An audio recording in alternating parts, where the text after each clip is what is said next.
We have meteorologist David Church on the phone with us. And David, I've been up in the Buffalo area before. I used to go to school there at the University of Buffalo, and so I'm very familiar with lake effect snow. But for those that maybe have not been through that area, how is it dealing with lake effect snow, and how has it been the past few days for you and everybody else at the office? Oh, well, it's been really just a shock back to winter for most of the people in this area.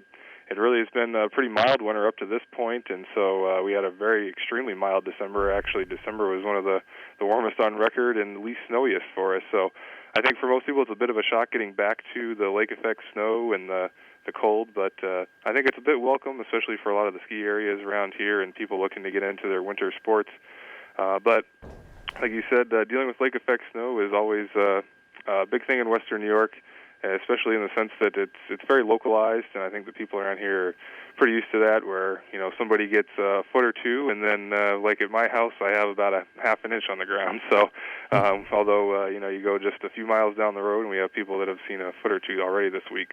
I couldn't agree more that how difference of a few miles can make a world of difference. A friend of mine living up in uptown Buffalo keeps going, "What snow? What are you talking about?" I'm like, "Go to the South Towns. That's where Exactly. it's at." And the cities down there, Angola, Dunkirk, have they been able to handle this lake effect snow event, or are they find themselves overwhelmed? Because like you said, this was kind of like the first big round of snow that we had to deal with so far this season. Well, I think most people have been pretty well prepared. We've been talking about the potential for this for quite some time now.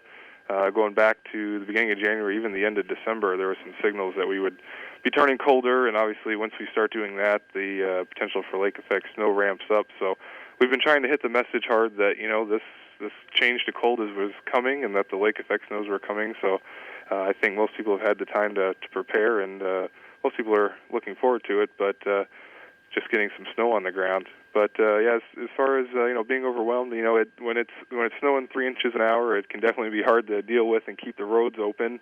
But I think fortunately with this lake effect event, which has been quite different than obviously the big lake effect event we saw last year in November, where some places got up to 7 feet of snow over the course of the week.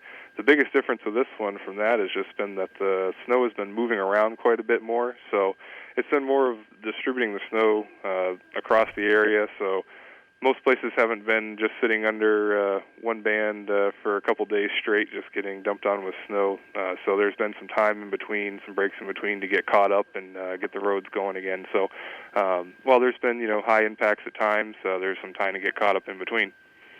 Definitely so, David. You hit the nail right on the head right there, that we were dealing with quite a different contrast, I should say, of storm systems between last November, for instance, and then what's been so far this season. And with the lakes having barely any ice on them at all, well, we're probably going to be seeing more lake effect snow over time. So hopefully we get the chance to talk to you as well as the rest of the meteorologists at the National Weather Service office in Buffalo. We thank you so much for joining us here today. Yeah, thank you for having me.